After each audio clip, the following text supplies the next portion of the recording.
Hello, everybody, and welcome to this week's Friday at 5. This week is all about judgments and playing judge and jury. And this is something that I know oh so well. Before I really owned my psychic gifts, when I was really in the realm of trying to fit in with everybody else and not being hooey and not being weird, so not acknowledging any of this stuff, I would still get downloads of information, right? Because I'm psychic. It just happens. I can't always control the information I get. I can control how I act to the information that I get, but I can't always control what I get. So with friends, I would get downloads of information, right? Like they'd be in a situation and I could see how things would turn out if they chose something. Now, I would approach this from, I cared about them, right? I didn't want to see them hurt. I didn't want to see them suffer. So I cried many tears trying to convince them to do what I thought was right. And what I thought was right was opposite of how I saw things turning out, which things were turning out the way that they chose, right? So I tried to manipulate their decision to do what I thought was best and what I thought was best for them. And now, and I lost a lot of friends over this, I will say, because who wants somebody telling them what to do? Who wants somebody who won't give somebody the space and the freedom to take a chance, to take a risk, or to live their own life, right?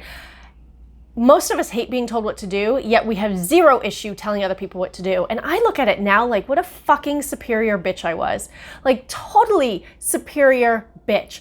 I know best. You need to do this because this is what I know. And I don't want it to turn out that way. So I want you to choose something else. Like total. So now when I hear people do this, and I hear people do it all the freaking time because we all do it, it makes me crazy.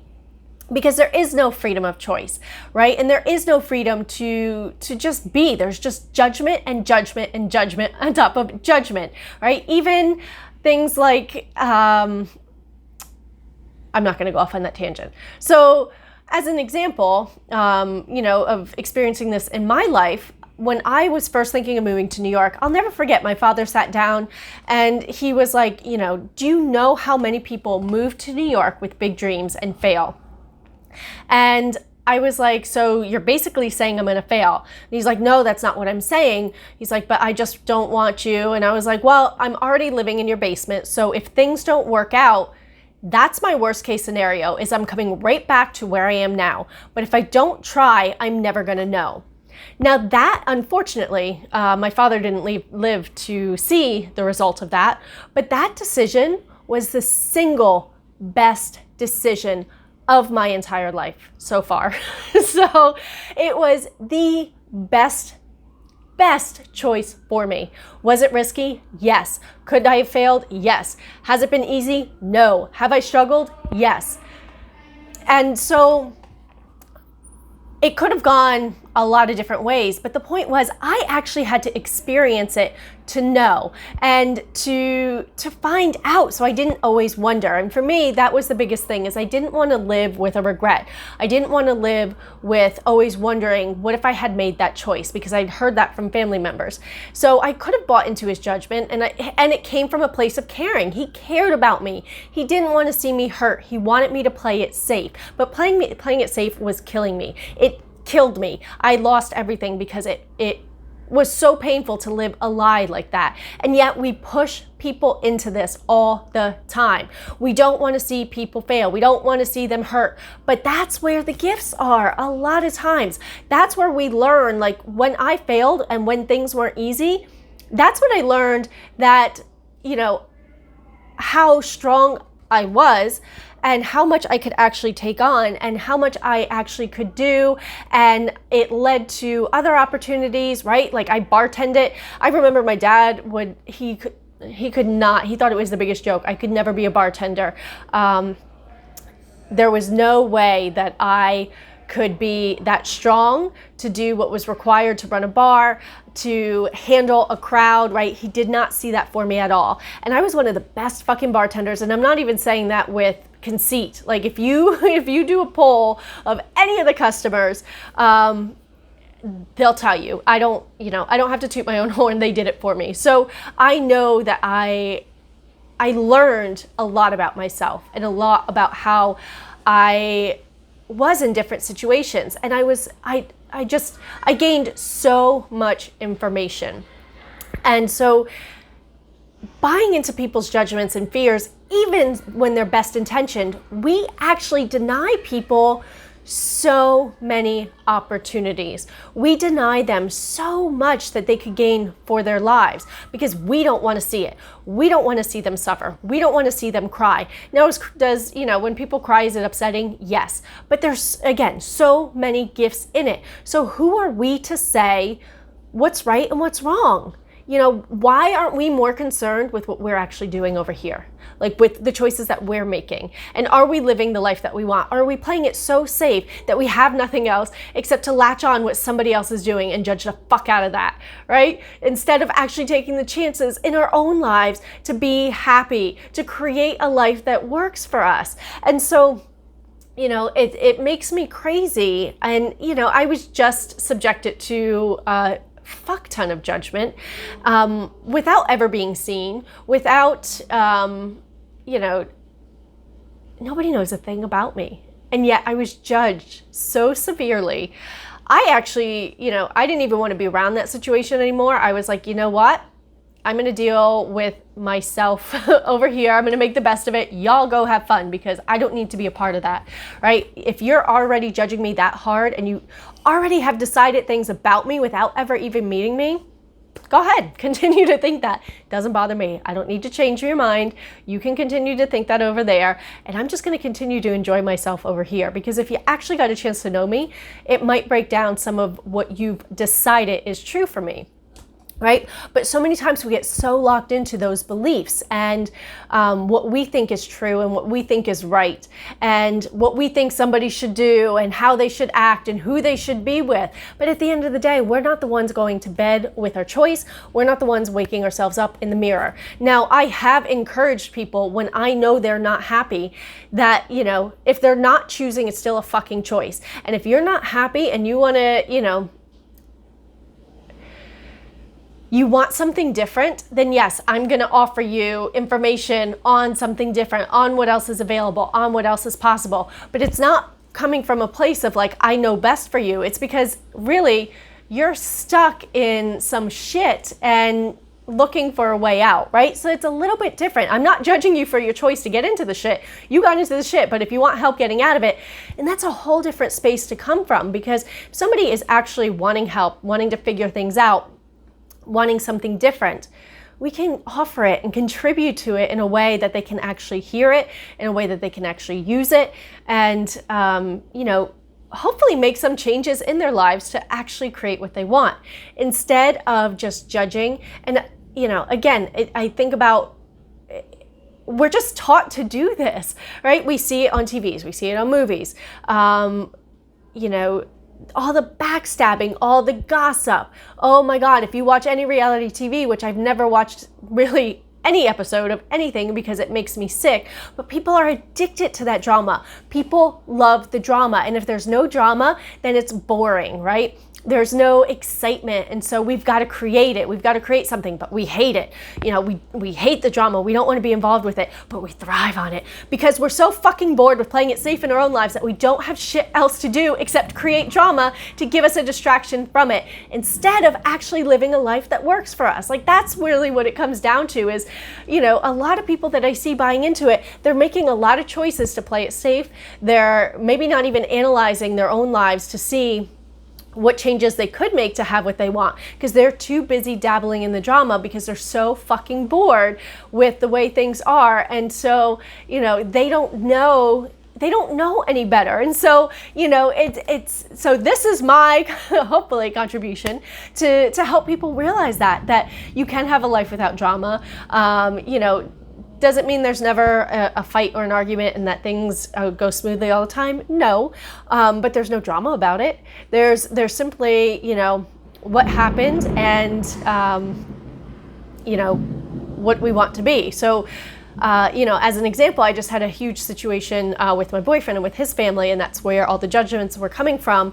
And, people wanted to pick sides, and I had to choose this. And really, I just got down to, this is not what worked for me in this situation. This is how I want to see a relationship go. If you can do that, great. If you can't, then I'll leave, find somebody else. And, were there tears? Yeah, because, I'm still human. It still hurt. But I wasn't buying into the story of, why do they think that about me? I'm such a good person. I don't think that I'm that good of a person. I think that I'm kind of a shit person, but I'm human. So I admit that, right?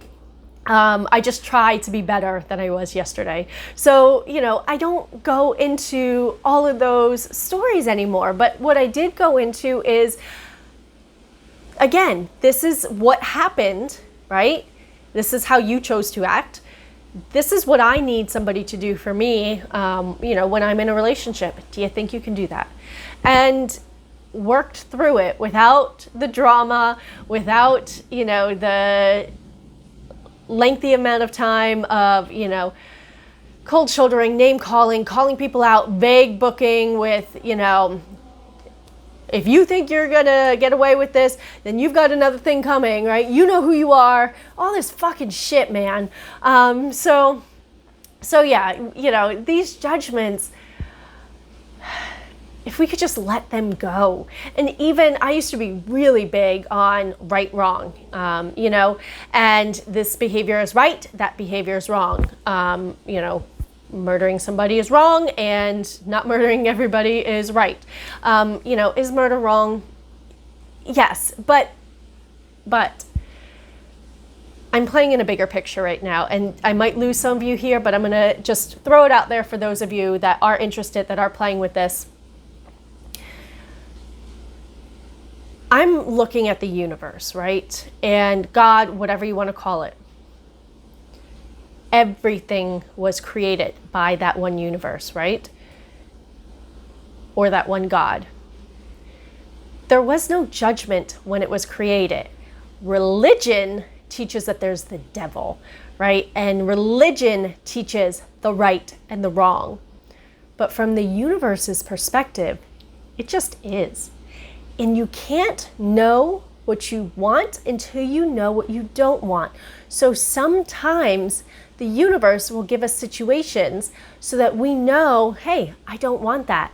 I've been piss poor. I've had to boil water to get hot water to take a shower. I know that I don't ever want to do that anymore. And there was a time I wondered how resourceful I could get, how much money I could save. Well, I lived it and I hated it. So guess what? Don't want to do that, right? Just data, not from wrongness. Now, I've made some choices that maybe were wrong, but again, gained a lot of information, and it led me to the next choice that I want to make. So if we judge a behavior as wrong, I used to, if I saw people cheating, for example, and lying to their spouse, I had to tell their spouse, and I had to, be the one to punish him, and how dare he hurt her in that way, and all this stuff. But sometimes what I learned is, in my situation, the woman did know her husband was cheating, but she didn't want to admit it because she was comfortable where she was, and she was choosing to stay, and she was choosing to ignore it, and she was choosing to tolerate it. And that had never even crossed my mind. But by confronting her, she now had to do something with it that she didn't want to do. So guess who got the brunt of her anger? Both the anger that what her husband was doing, the anger that she was called out on it, me. Because I was trying to be nice, because I was trying to save her from a bad relationship, because I thought she deserved better. But that's what she was choosing to do, right? So you can't force people into behaviors. People choose it. And again, sometimes they choose to be with people who aren't that kind so that they know kindness. Because if you just, this sense of entitlement, right? If you just grow up with everything handed to you, you never have to work for it, it just shows up all the time, you just become accustomed to that's how it is. And you don't know how to handle it when it suddenly doesn't show up. because you've never had to deal with it. So I've backed off from judging people. I've backed off from deciding what I know is right. Like if you cheat, you have to go to bed with that knowledge, and you have to look yourself in the face, in the mirror every single day. And if you're okay doing that, I ain't got a problem with it. I'm not the one sleeping with you. I'm not the one sleeping with your wife. I'm not the one, that's living with, within that household. I might be experiencing it, but on a very distant level. So, who am I to come in and change that, right? Who do I think I am that I know best? And that, again, so to me, it looks like just such a super superior bitch attitude of like, yes, I know best, or cocky or arrogant of like, you need to do what I say because what I say, and again, yes, I am psychic as fuck. I know how things are going to turn out, but I'm now willing to let people experience that. Now, does that mean if they make a bad choice that I have to bail them out? Fuck no. I had done that too, but that's just enabling, right? You have to be responsible for your choices, and you have to be responsible for the consequences of your choices. And again, if you ask me for help, if I can help, I'll offer it. But I'm not there to save you. I'm not God. I'm not, again, saving grace. Oh, look at me. Here I come in. And I've saved everything for you. You don't have to deal with that. I've cleaned up the mess. Go enjoy your life. Like, fuck that. No, I'm not that superior anymore. Like, you made that mess, you better clean it up. I got my own shit going on over here that I got to deal with. And again, if I have the time, if I have the space, if I have the resources that I can contribute to you, happy to do it. But if you keep making the same choice with the same outcome over and over and over again, I ain't going to help you, right? Once is enough. Now, people will say like, oh, but you can't let them fail. A while ago, I know I touched on, an addict. That's where they actually have to get, is that complete rock bottom to see anything different. But we're so unwilling to let people go there because of the judgments that we might receive from other people of how could she let that, how could she let them fail that way? Why couldn't she save them? She's got the money, she's got the resources, she's got the time, all the assumptions that are lumped into those judgments of why you should or shouldn't do whatever you should be doing. Instead of looking over here and going, how's my life going? What have I chosen? What am I doing? What do I want to change, right? That's where I think, and not even judgment, but that's where I think the reflection should be, is what am I doing? What can I choose? What do I want that's different? And let people be, let them live their lives. Let go of the drama, let go of playing it safe, and actually choose what works for you. Choose to, live life in a way that we're not spending it judging people all the time for their choices, for their actions, for all of it. We're not the jury. We're not the executioner. We're just living our lives in the best way we can and allowing people the space to do the best that they can, right? That's what I want to see more of. So I hope you all enjoyed this video, and I look forward to chatting with you next week with the next Friday at 5.